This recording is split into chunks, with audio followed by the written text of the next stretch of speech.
साथ संगत जी, प्यार से कहना दान निरंकार जी कि हम इस परमात्मा, इस निराकार से एक अपना दिल का नाता जोड़ेंगे, हर समय इस रोशनी में रहेंगे तो ये आत्मा हर समय उदय ही है, क्योंकि ये अपने असली स्रोत से जुड़ गई है। कैसे शहर में जब खूबसूरती की भी बात होती है, कहाँ वो पानी भी एक पहाड़ छोटे से कितने खूबसूरत लगते हैं, तो बात वही कि ये खूबसूरती और उसके अंदर विचरण करना, ये परमात्मा ने कैसे वो पानी को जो बनाया उस पहाड़ जैसा नहीं बनाया,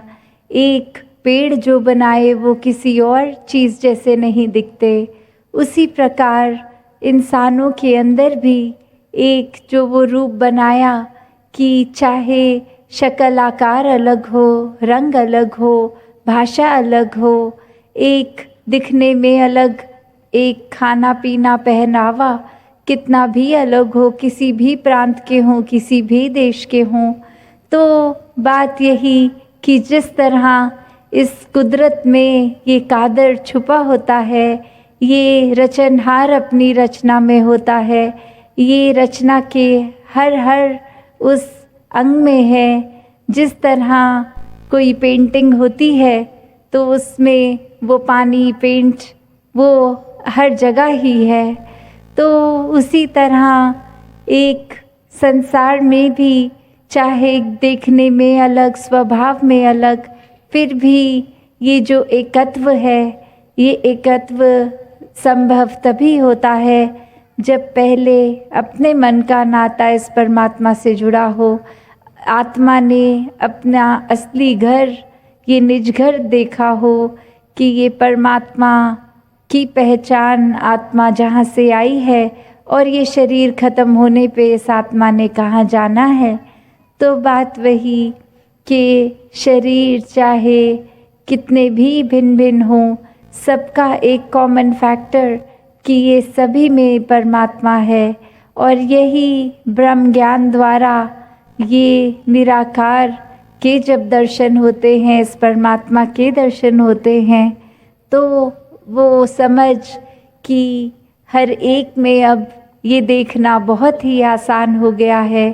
क्योंकि ये जो है बेरंगा, इतना विराट जिसकी कोई सीमा ही नहीं है, इतना विशाल, ये हर समय रहने वाला एक रस, एक सत्य, कि कैसे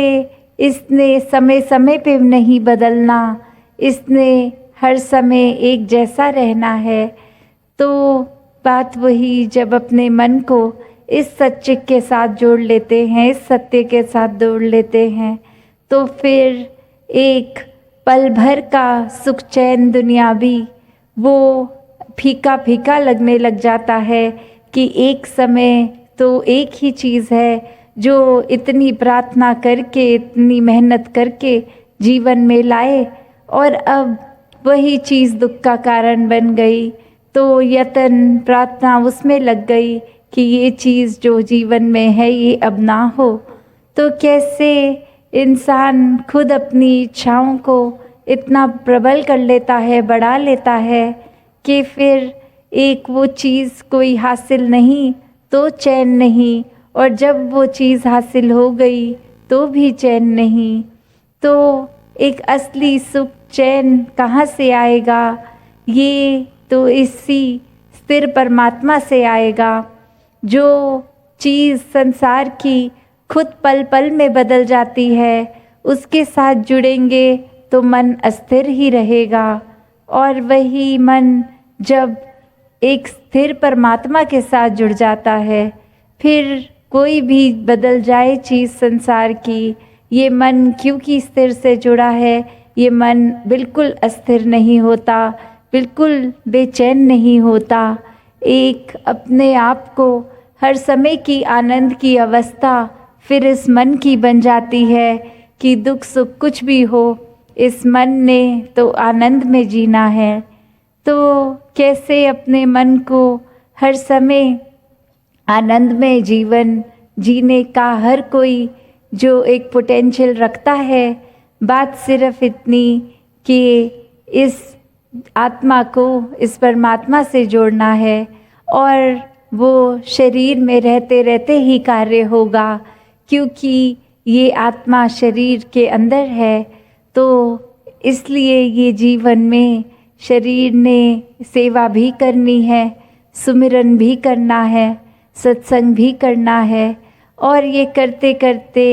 हर समय इस परमात्मा से जुड़ना है। तभी ये सभी कार्य अच्छी तरह एक सही रीज़न्स, एक सही कारण की वजह से होंगे कि एक सिर्फ ऊपरी ऊपरी इंसानियत नहीं कि अभी कोई है सामने तो अपना बेस्ट बिहेवियर दिखाओ, एक अच्छे तरह से आचरण करो, और जब कोई भी नहीं तो बस मन में फिर क्रोध आ जाना, फिर मन में एक बेचैनी आ जानी, फिर मन में एक वही भाव कि कोई सामने होगा तो हम अच्छे बन के दिखा देंगे, एक किसी के लिए वो 2-4 व्यक्ति हों तो मदद भी कर देंगे।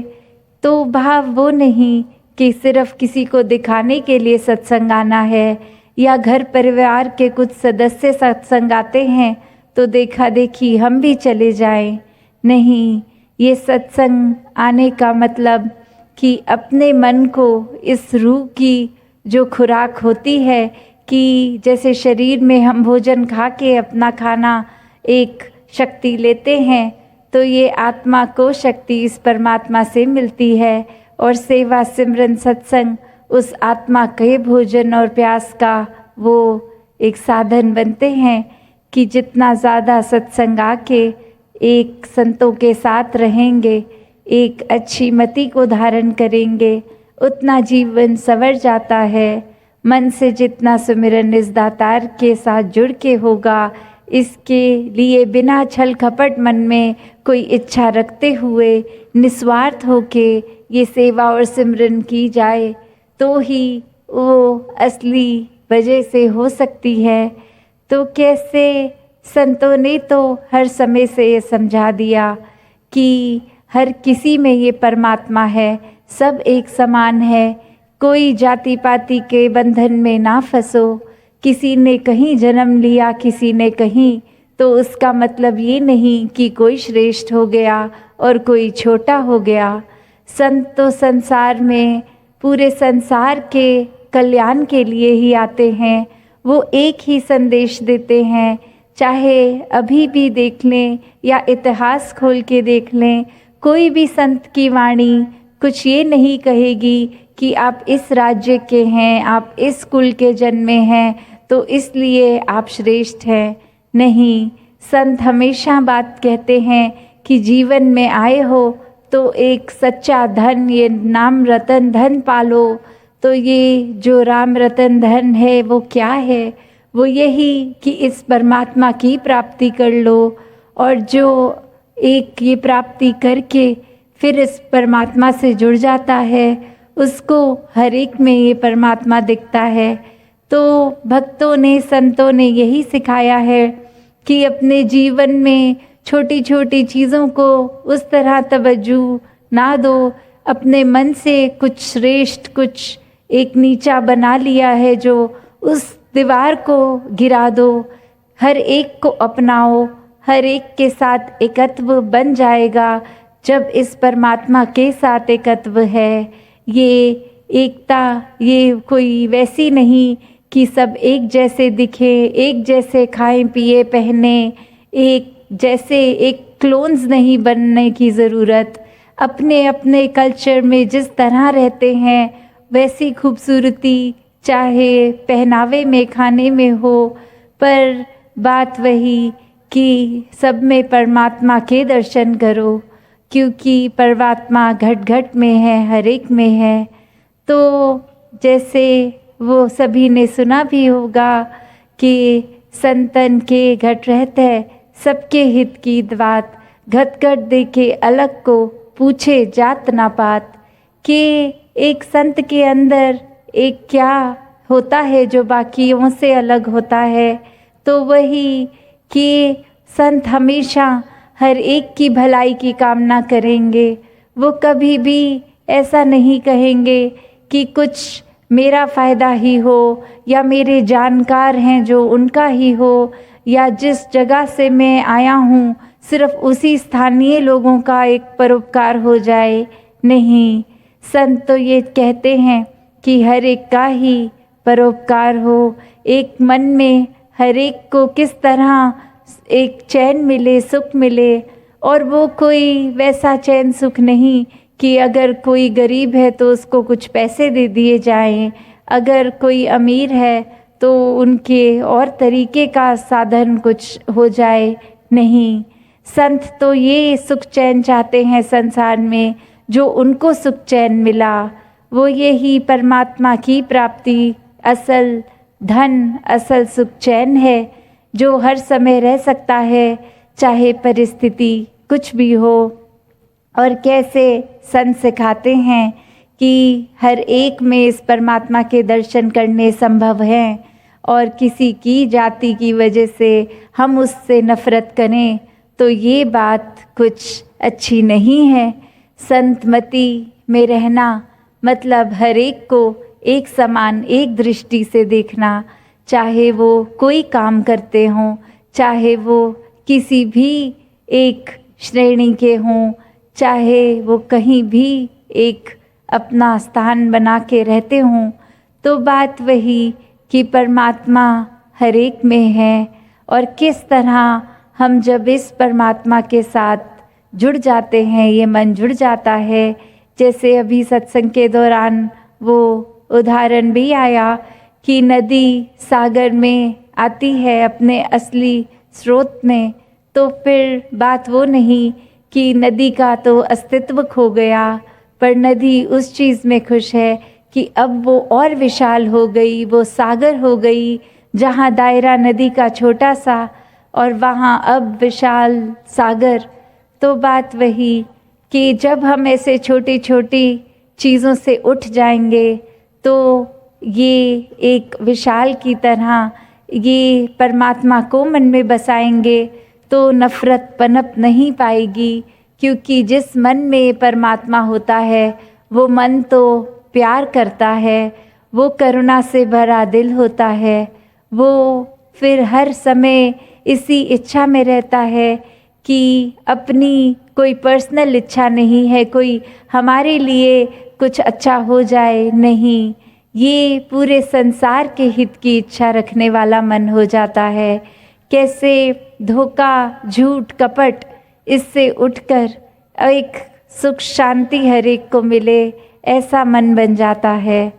तो किस तरह जीवन में हम भक्ति को महत्वता हर कोई देता है, बस फर्क यही कि जब तक इस परमात्मा को देखा नहीं, भक्ति अपने हिसाब से कर रहे हैं, और जब इस परमात्मा को देख लिया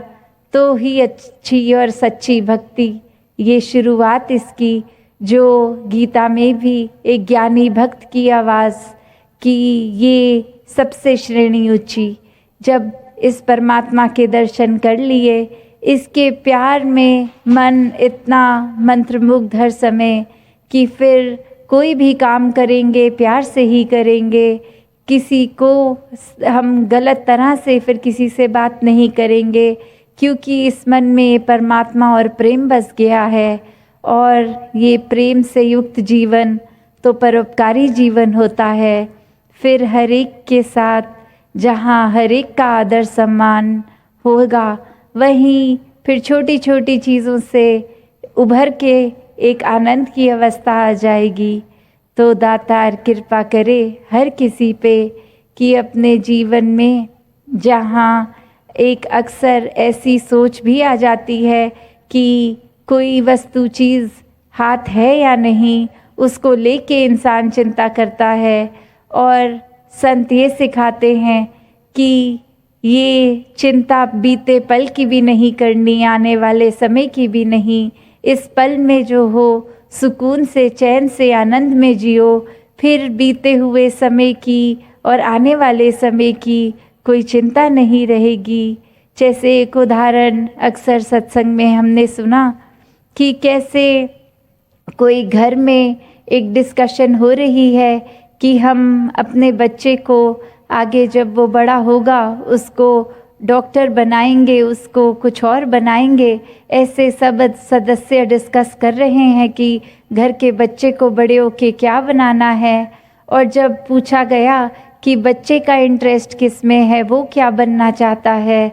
तो बात वही कि वो बच्चा आगे है ही नहीं, अभी तो विवाह ही हुआ है, बच्चा हुआ नहीं। तो बात वही कि एक चीज़ जो है ही नहीं, उसकी हमने कल्पना, उसकी इच्छा इतनी बढ़ा दी कि अभी जो हाथ में है पहली चीज़ वो ही नहीं है, तो आगे उसके इतने भविष्य में, फ्यूचर में जाके क्यों परेशान होना।